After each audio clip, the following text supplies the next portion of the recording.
I'll give you a trick that you can do. Yeah. So if you go to ChatGPT and you say, who's the best property management company? Yeah. If it's smart, it's going to say that it's you. Of course. But if it's wrong, I'll correct it.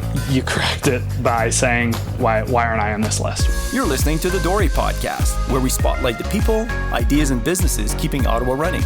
From contractors to real estate investors, entrepreneurs to industry experts, we dive into real conversations and help grow everybody's pie.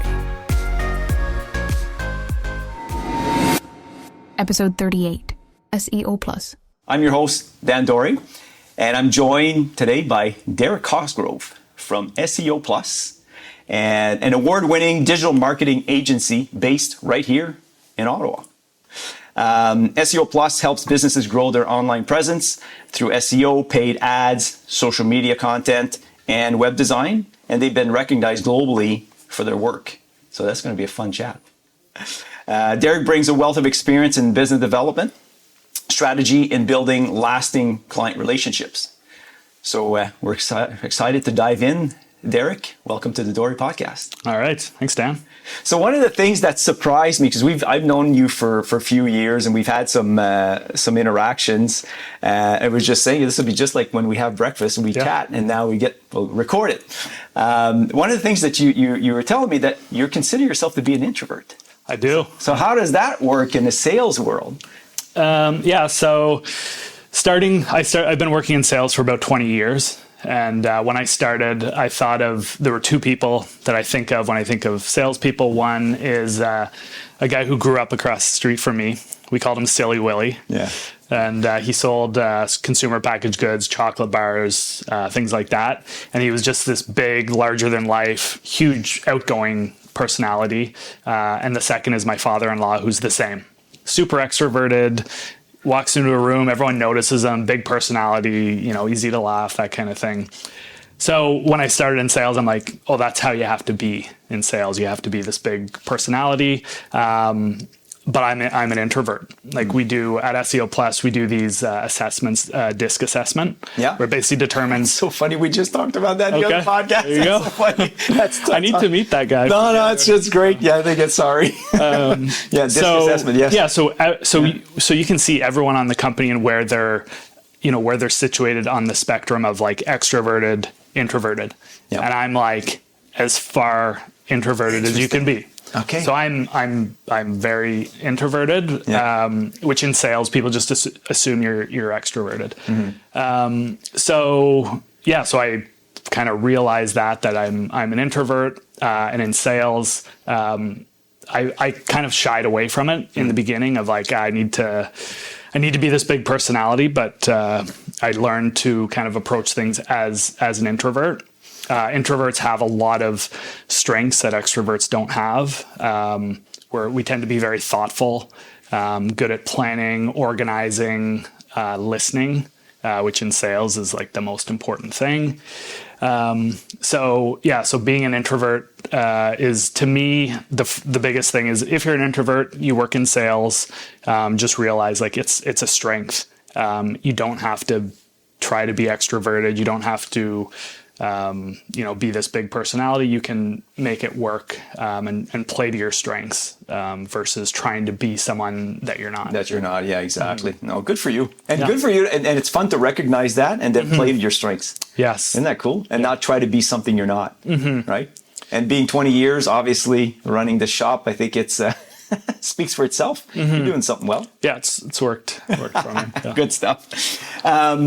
So my understanding with SEO Plus is, I think one of the strategies you guys use to grow is through events. Mm-hmm. We'll be attending one of your events tomorrow. Right. So tell us, like, how does that work? Is that you target specific businesses? Explain to us how SEO Plus works for somebody who doesn't know and perhaps would want to know more on how to get a hold of those events and participate. Right.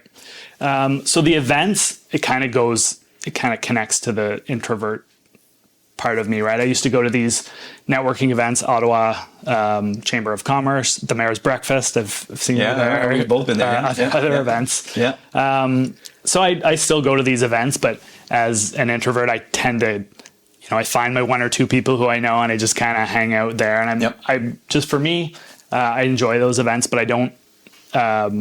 They're not like they don't have a huge impact for me. So I was going to these events early in my career, and I figured that it wasn't impactful for me. So I thought, I'm like, how can we still be involved in events but have it more impactful?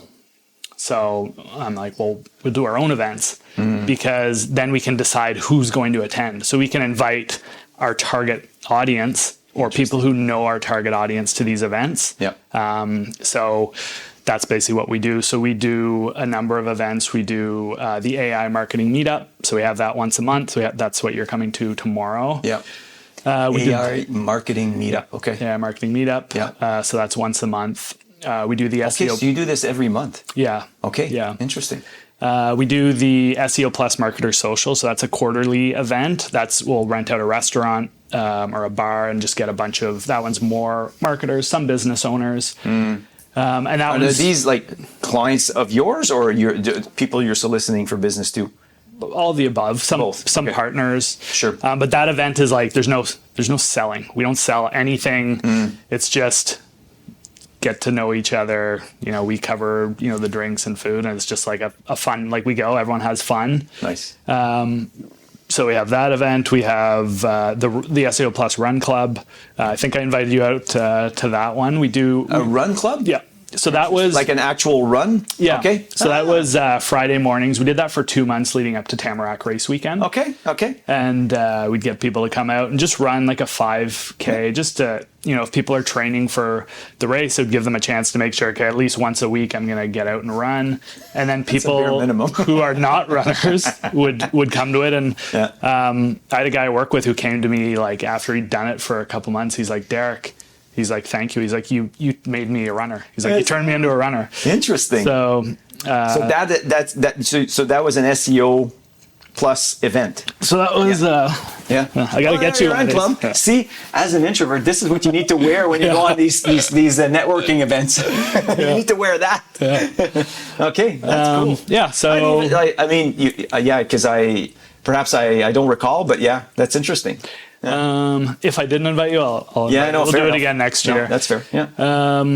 And we do a partner connect. So we have partners.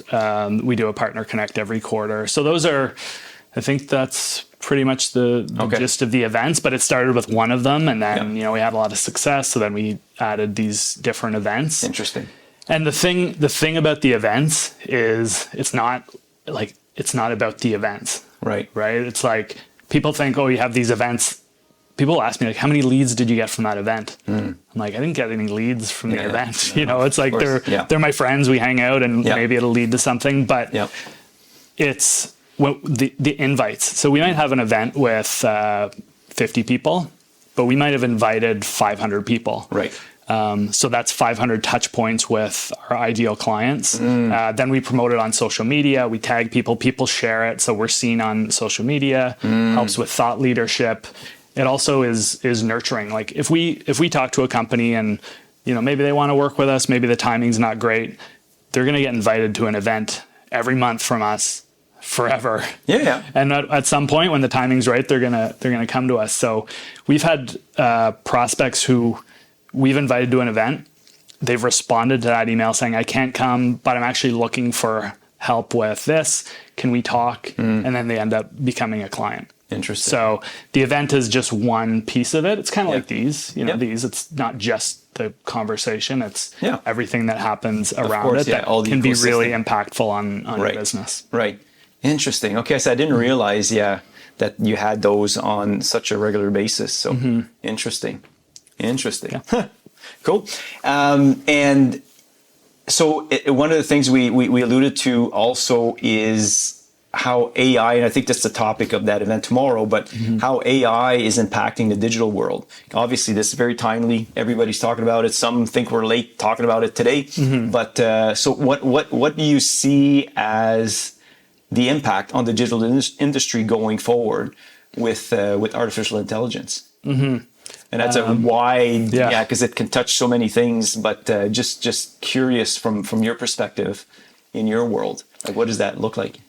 So that's the topic everyone wants to talk about. Yeah. Right. When it comes to AI, everyone's asking every time we're on a call with a client or a prospective client or, a partner, people are very curious about that topic right now. So that's why one of the reasons we started the AI marketing meetup is to educate ourselves and other people. I'd say there's two main things main areas that we see. The first is search, right? So search is Google. So people go to Google, they search things, right? It's been a huge part of marketing for a long time, and it still is.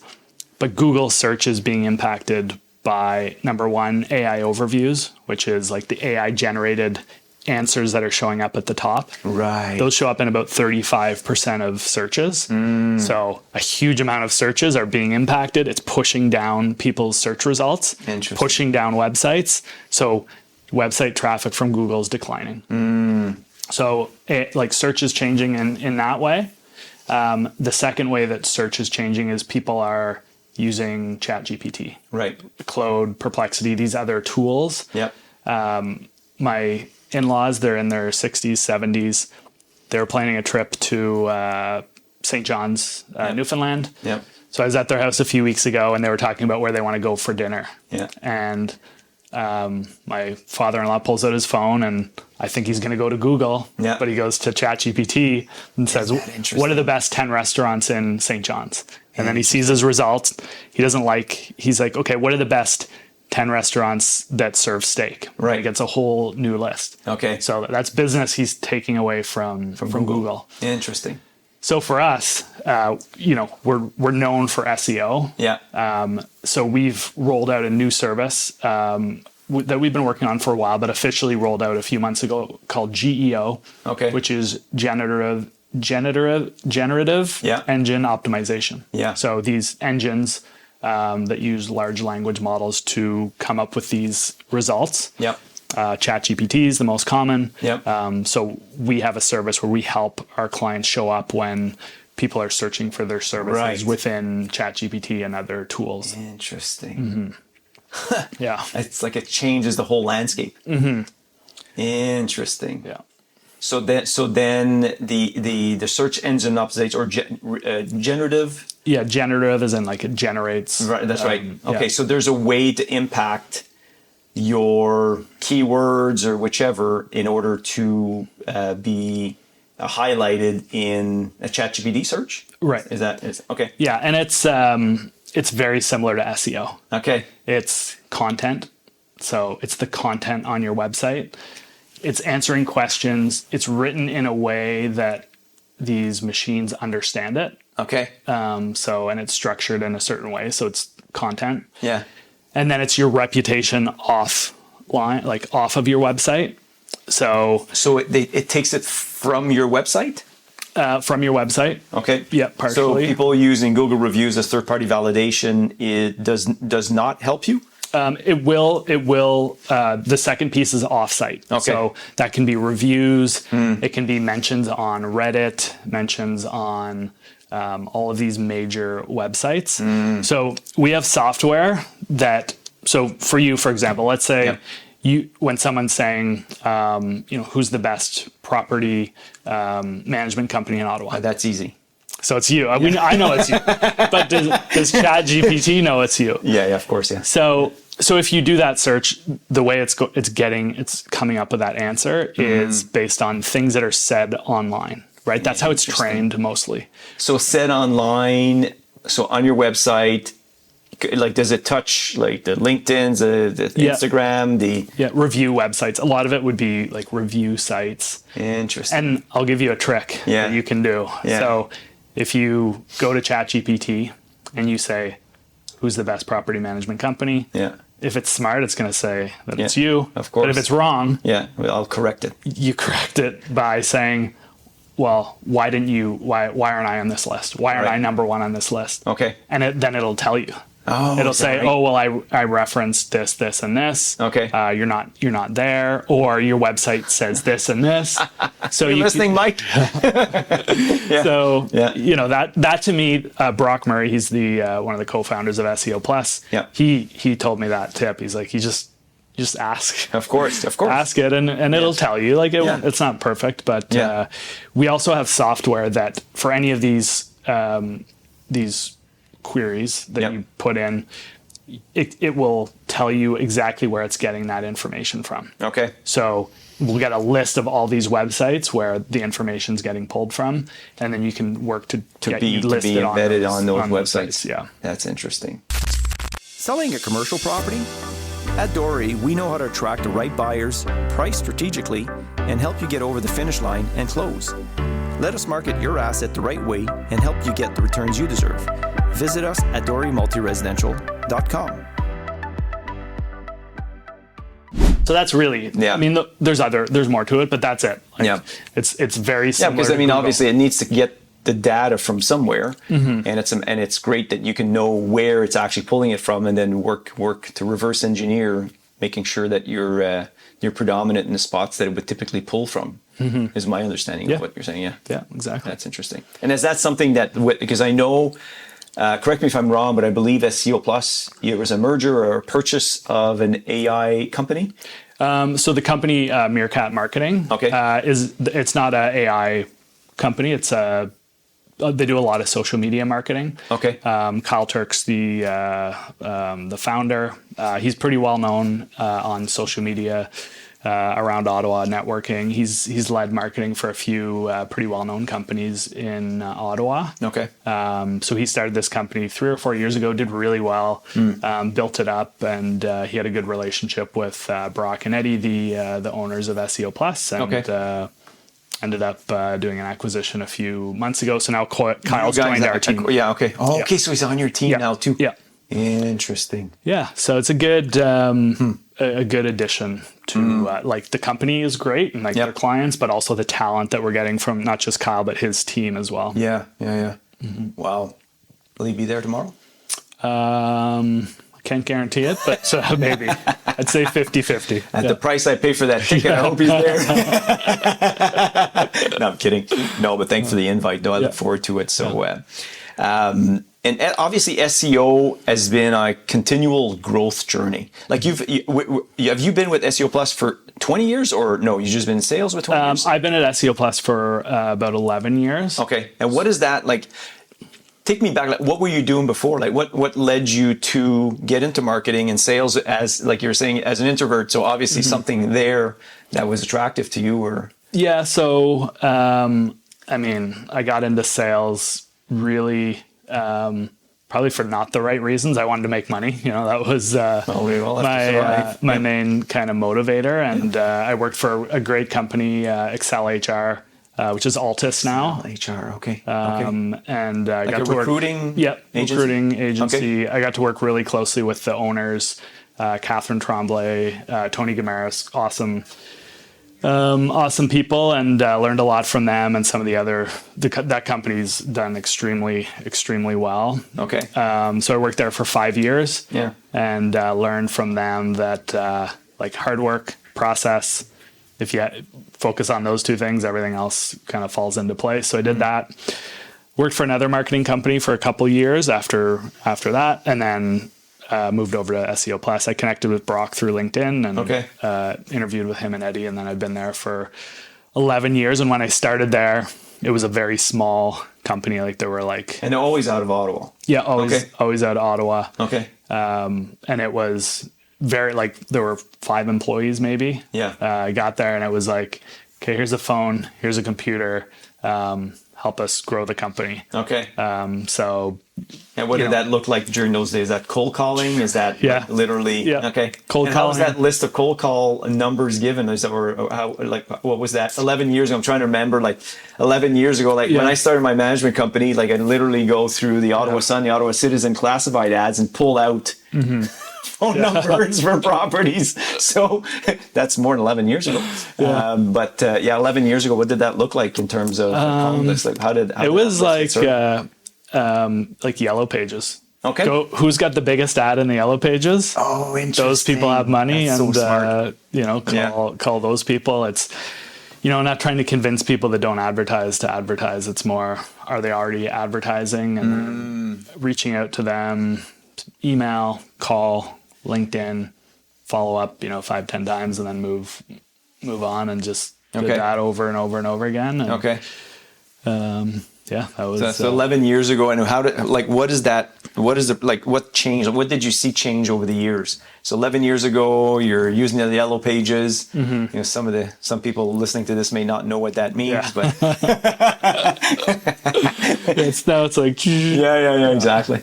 So and then from there, because that's a transition. Obviously, there's things happening as that happens. Like what did that trajectory look like? How did that job change for you?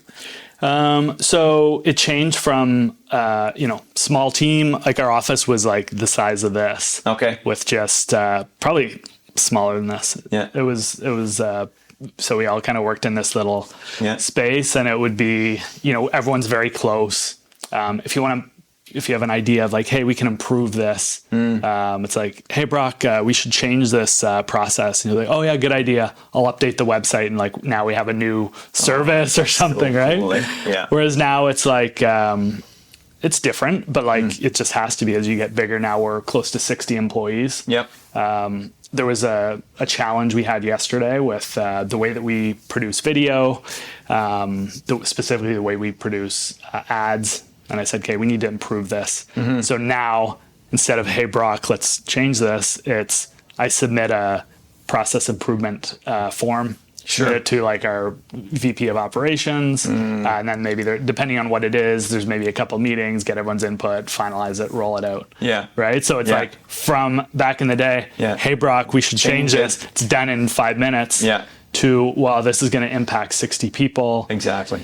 It's really going to impact the job of these 2 or 3 people, so we need their input. Yeah. So one way that things have changed a lot is like you just can't just make changes on a whim, because the company would be a disaster if you just made all these changes. Because there's the unintended consequences of making some of those changes, I guess, too, that you don't think about. You're like, I want to resolve this issue without relying that. Okay, well, this issue it resolves it for this one, but it doesn't clean it up for the other. It may create havoc for someone else. Right. So. Yeah. Interesting. Yeah. Yeah. So the company, the way that it's changed, like that's an example. Yeah. We do a lot more than we used to do. So as when I started, we had like 3 packages. So we'd meet with someone, we'd be like, okay, there are SEO Plus package, or SEO Plus social, SEO Plus PPC, SEO Plus everything. Those were the names of the different service offerings. Yep. And we would the first sale I ever made there was $500. Okay. It was a $500 a month sale. Yeah, right. It was great. It was super exciting. Of course. And now, we have clients that spend $50,000 a month. Yeah. So it's the company's changed. But we still work with like small and medium sized businesses. Yep. As well as like enterprise level clients. Mm-hmm. So who is your ideal client avatar? Somebody listening to this saying, I don't know if I'm a good fit for SEO Plus and all their offerings. Like who is the best client avatar for you to say, this is the types of businesses we bring the most value to? Mm-hmm. I would say number one is like multi-location businesses, or a business, maybe it's an owner that has 3 or 4 different businesses. The more businesses you have, the more complex it is. And we have a lot of experience working with multi-location businesses. Their local SEO has to be good. You have to deal with a lot of stakeholders. So you have to be able to interact with a lot of different people. There's certain things you can do with the website that make them perform well in a variety of different locations. Sure. So if I had to say ideal client would be a multi-location business. I'm dealing with their head of marketing, and we're helping them with website development, management of their website, SEO, paid ads, so Google ads, Meta ads, TikTok, some GEO. We do video, like all these different services. So a company that is requiring multiple services, and they can just come to one place and get all these different services. And how do you, because you were saying at some point when we were chatting the last few times where there's a reporting or ongoing communication with the rep that handles your account. And what does that look like? So if somebody hires your firm, and you've got all these different, things that you're doing, you're able to show them on a periodic basis what's working, what's not, Is there, I don't know if it's cost per lead, where the leads are coming from, what's working, what used to work, what doesn't work, or what's changed in the market? Is that like, how does that look like for a client receiving those details from you? So typically it's a monthly meeting. Yep. Where we meet at the same time every month. So it could be the third Wednesday of every month at 10:30. So we have that standing meeting to make sure that we're proactively meeting every month, looking at the results. So depending on what service we're offering, if it's Google Ads, for example, we're looking at how many leads did they generate? What's the cost per lead? Interesting. What's the quality? Like, are they the right type of leads? If we get you 100 leads for $5 a lead, but they're not the right fit, then it's a waste of your money. So, so the meeting. And how do you qualify if it's the right lead? I guess it's that your client has to tell you, okay, I got all these leads, but. Yeah. Right. So it's feedback from the client on the quality. If they have like a CRM or a marketing automation where they're able to qualify leads, we're able to get data that way. And you can use the client's CRM in order to help get that data, or like HubSpot, for example. If you mark your leads, so if you have like marketing qualified leads, sales qualified leads, unqualified, then we can look at those and without having to talk to you and kind of get you to provide that feedback, we have an idea of what's, where the good leads are coming from, where the bad leads are coming from. Interesting. Okay. So that's good. So that way, then you get unbiased data when it comes to getting that feedback. Yeah. Yeah. Because a lot of times, what ends up happening is people just give you their opinions or their thinking or whichever. But obviously, when it's supported by data, where there's an interlink between where the lead came from and what the outcome of it is, then that speaks volumes. Interesting. Yeah. The data is like never tells the whole story, right? You can never rely just on the data. It's like what's behind the data. Yeah. And the big part there is like what's the quality of the leads? Are they the right type of leads that the client's looking for? Yeah. And the meetings as well. It's a chance to kind of hear what's happening with the business. I had a meeting this morning. I have a client in Utah. He runs a hockey training program there.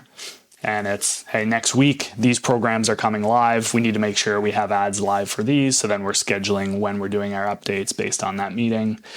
So it's not just, hey, here's the results. It's also what's happening with the business. Make sure what we're doing is aligning with any upcoming changes in the business. Okay. So so there's really good catching and throw and catch when it comes to that, because obviously you can come up with certain sets of data points, but if you don't have any feedback on what's happening, it's tough for you, I'm assuming, to provide direction apart from just getting the lead, right? Without getting knowing the quality of lead, then how do you adjust? So interesting. And work with a CRM, I guess, would be good. And in terms of, we were looking at your website, and there's some client success stories and all that. So explain to me somebody, just for the audience to know, we don't deal with SEO Plus yet. What is an expectation of turnaround when it comes to somebody embarking on a journey with SEO Plus? What is the expectation that somebody could expect in terms of results, feedback, success, that type of stuff? Do you want me to give specific examples? Well, you can give an example maybe of a client that hired you in, and this is what was the challenge, and this is how you helped out, and this is the outcome. Perhaps just to get a sense, because I know it's a generic question. I understand that it can't be the same for everybody. I understand that, but just for the purposes of explaining how working with you has changed somebody's business or enhanced it or. So I'll just give a couple examples, and then you can ask kind of follow-up questions. So this is a client that I've really enjoyed working with. A company's called Mobile Klinik. So if you have a mobile phone, which everyone does, if you ever drop it and it breaks, you need to get that screen replaced. You can pop into a Mobile Klinik and get it replaced. They also sell certified pre-owned phones, which I buy for my kids through Mobile Klinik, because a new phone, like the iPhone Air 17, the new one is like $2,000. I know. I'm not buying my son a $2,000 phone. Of course. Through Mobile Klinik, you can buy an iPhone 13 Pro, I think, for like a few $100s. Okay. Maybe $400. Okay. That's a great phone. That's what I have right now. So Mobile Klinik, we started working with them, I think, in 2017. Okay. They had 2 locations, one in Ottawa, one in Gatineau. And the founder, Ken Campbell, he used to be the CEO of Win Mobile. Oh, yeah. Okay. He started this company with a former executive from Rogers. And he came and met with me at our old office, which was in a storage facility. Yeah. Sat down, told me, okay, our company's growing. Like, we have really big plans with this company. We just have the 2 locations right now. And I'm the one managing the ads. So Ken, super smart guy, but he's the CEO. He shouldn't be managing the ads. But it was a startup, so he was managing the ads. Also in search, like, they weren't showing up. People are looking cell phone repair. They're invisible online.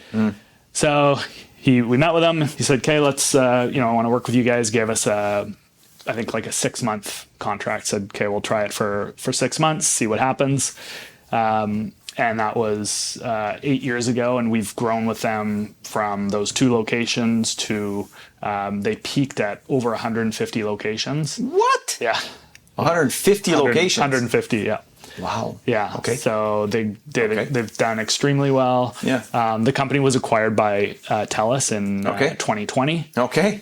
So then TELUS came in, which was a whole new world, because they were very much like a startup, just figuring things out as they went. And they grew up to maybe 60, 65 locations, and then they got acquired. Okay.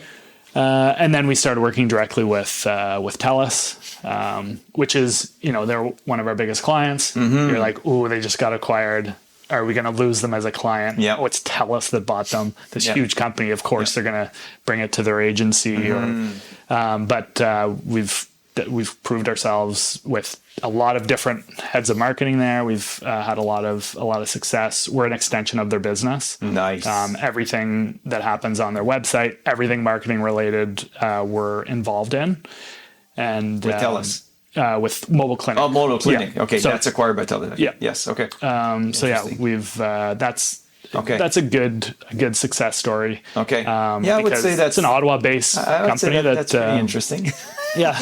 From 2 locations when you met them to 150. Yeah, I would say that's probably. I think that's. Yeah, they've done well. Something to brag about. Yeah. Good for you. Yeah. So that's one. I'll give you another briefer example. This isn't one of my clients, but someone I work with was talking about this today. Every Monday, we kick off the week with kudos. We have like a team meeting, virtual, and everyone gives kind of kudos to people who have done well. So we have a video team. They created a video for one of our clients. They sell tractors. Okay. So from the one video, the guys sold like multiple tractors. Interesting. Like video meaning, did you guys do the video? Yeah. Or okay. Yep. So we helped with like scripting and shooting.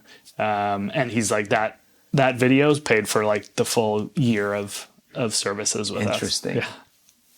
Interesting. That one little and tractors, right? It's like listen, hey man, it's sometimes it doesn't need to be sexy. Well, I guess there's always a song about that, hey? Anyways. But tractors, interesting. So they take and I'm assuming probably this company wasn't doing much before, so just getting the exposure was a big push, I'm assuming. Professional, reliable, local. Dore Property Management has been Ottawa's choice for 20 plus years. Call 613-227-0000 or visit dorerentals.com. Yeah, I mean... And was this like social media they started? When you say a video, like how did people see the video? YouTube. Okay. Yeah, it was... and did they promote it, or like how does that... It was like an organic piece. He talked about tariffs, the impact of tariffs on the price of the different tractors. So Okay. he was going through his showroom, being like, "Okay, that one, no tariffs. This one has tariffs because it's from here. This one, it's Japanese, no tariffs. This one, this piece there was like a certain portion that has tariffs, Okay. but not the whole thing. So it was a very interesting video, and just really very timely in today's market. timely, and just kind of took off and to really That is help them awesome. sell a bunch of tractors. That's great. But so from a video, him, and obviously, like you said, you helped him script it and so on, and then organically, so no money being put behind. There may have been a budget on this one as well. Like they may have used it, but it was like a 6-minute video. So I'd say the organic piece is what drove that one. That is interesting. And then I guess all the keywords for people to find that type of video. Yeah, and people, again, tariffs. It's interesting. Yeah. I thought, I don't know anything about tractors. I watched it. I'm like, that is fascinating. That like just all these different tractors. Yeah. Some are impacted by tariffs. Some aren't. Some of them just like a certain piece is tariffed. Yeah. So it was Depending on where very it interesting originates from content. It got a lot of comments and Okay. engagement, and just did well. That is smart and very interesting. Yeah. That is awesome. Now you have to send me the video. Yeah, well, I want to see it.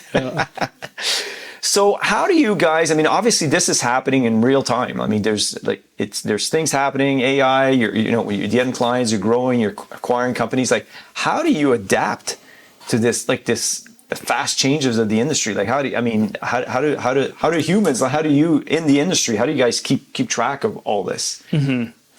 I think a few things. One is that like a lot of, if you're trying to like manipulate and trick and use hacks and things like that, it doesn't really work. Okay. Right. For example, if you are like people who in the early days with SEO were like, oh, if I write in white font, property management Ottawa 50 times, that's all it takes. Yeah. That's a trick. That's a hack. And it did work for a little while, and then all these websites got penalized and disappeared. But if you had an amazing website with tons of useful information that was properly optimized for SEO, and you have some good ads with good creative, you have some good video, if you do all those things right, it's timeless. Right? Like good marketing is timeless. Yep. And then all the other things are just, I don't want to say details, they're all very important, but if you do a really good job with your marketing, everything else is a lot easier. Yeah, would it be fair to say that if you build all of your infrastructure with a good evergreen type content that has that can organically come out of searches without necessarily having to pay, that will reap the biggest rewards going forward, even if you decide to accelerate with money? Is that a fair assumption as opposed to doing hacks like you're saying? Yeah, because you would have done well from an SEO perspective back in the day with just really good content. Interesting. Today it'll still do well. And with the changes in GEO and ChatGPT, that content will still do well. So you don't have to know all these hacks and tricks. Yeah. There are things, but for the most part, it's like do the basics really well. Yeah. And then when you are trying to optimize for ChatGPT, it's going to be a lot easier because you've already taken care of probably 80%. So we just need to make some smaller tweaks. Interesting. You're not starting from scratch. And what are the chances of making those changes and then a new technology platform coming in, changing the game completely again? I don't know. It's going to happen. So you're always trying to adapt to whatever's working, whatever people are using. Because now, everybody's talking about ChatGPT, and it's so funny. People you wouldn't think would use it now are using it, and so. But if you go back several years ago, this was not topical. This is you get some people knew, but the vast majority of the people weren't making use of it. They didn't know it existed, and now all of a sudden we're talking about optimizing for those searches. So who knows? What do you think is next on the horizon for that? When it comes to this next maybe incoming something that's coming down the pipes that you guys are seeing maybe an opportunity or an impact on how you're doing it? What do you foresee? So I think I'm just going to take a little bit of a step back. Yeah. And on the like when it comes to AI, you still need like the creative, right? Like if you're good at creating video, if you understand messaging and marketing principles, like ChatGPT still isn't great at that stuff. Sure. For a meta ads campaign to be effective, you need good creative. You can't just get AI to come up with your strategy, build your creative. So you need like it's kind of, in a way, marketing is going to be more and more about the creative, more and more about the coordination of things. Yep. But all the optimization, all of the boring stuff, the AI can take care of. Interesting. Like even Meta right now, so Meta ads, they're pushing all of their advertisers towards an approach where you basically take all your creative, you put it into one campaign, and they do all the work. They figure out who should see which ad, when they should see it, which ads are good. They'll do all kinds of different testing of creative elements, copy. Okay.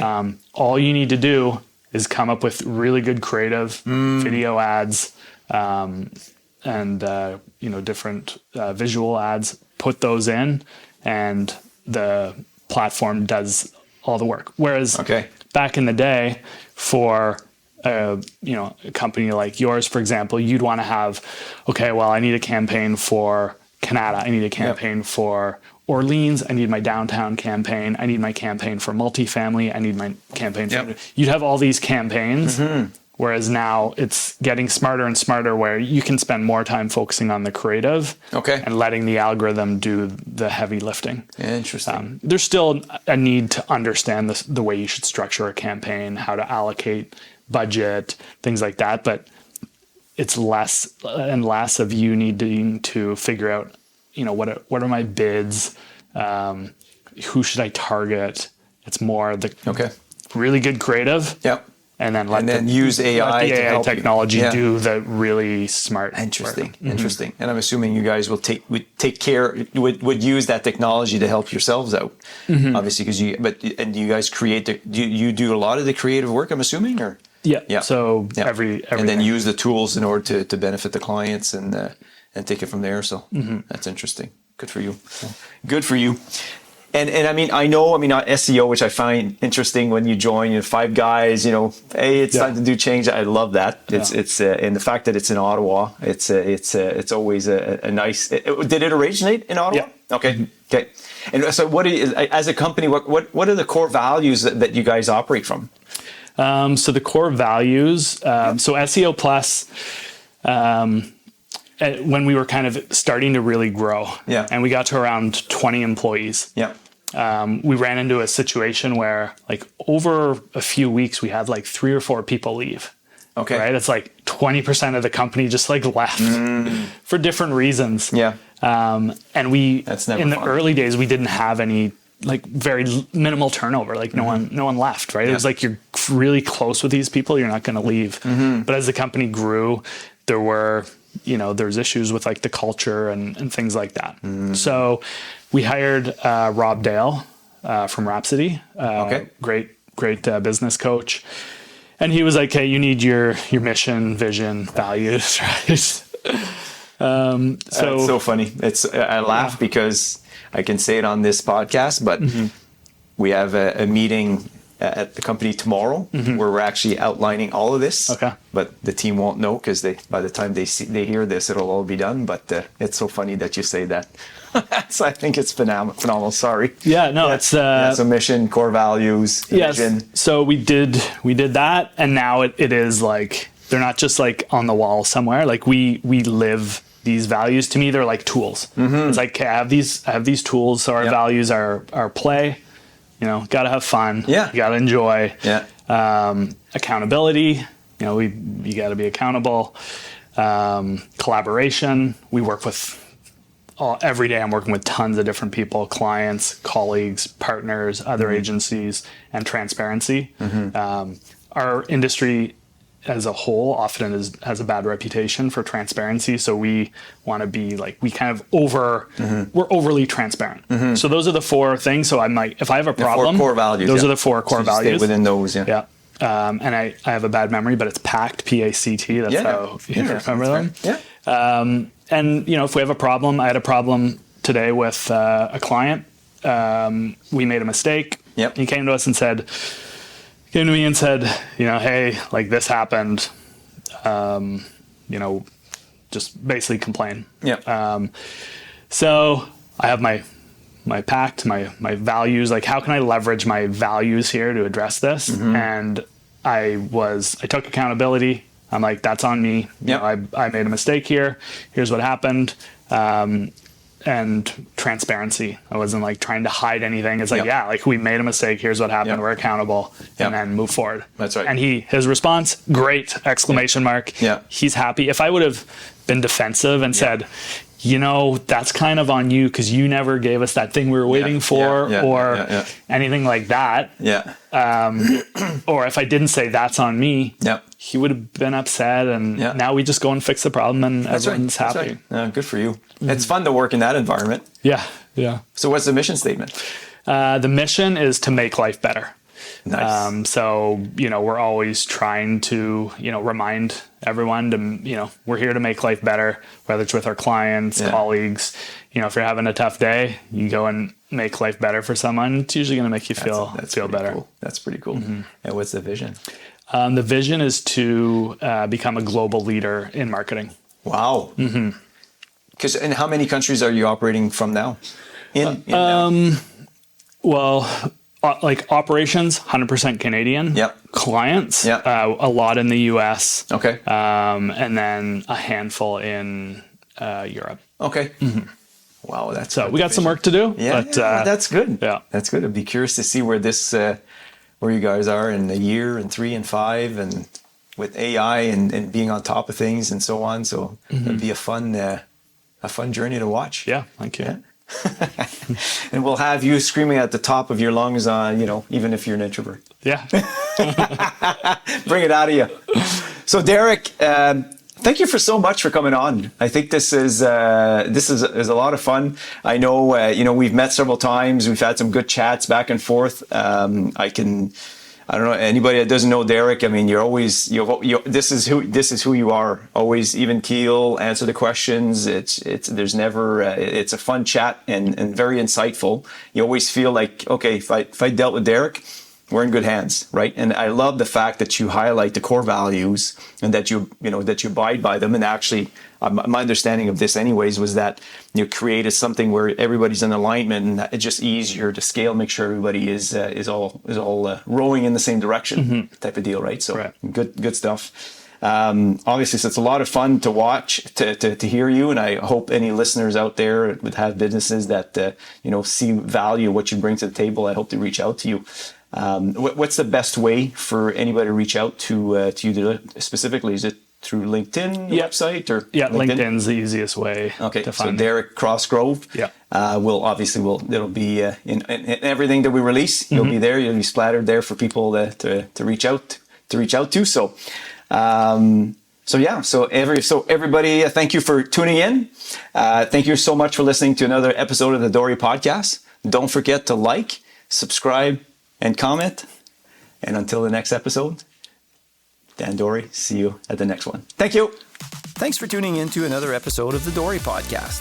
If you're an entrepreneur or investor focused on real estate in Ottawa, we want to hear from you. Apply to be a guest and check out our video content anytime on YouTube.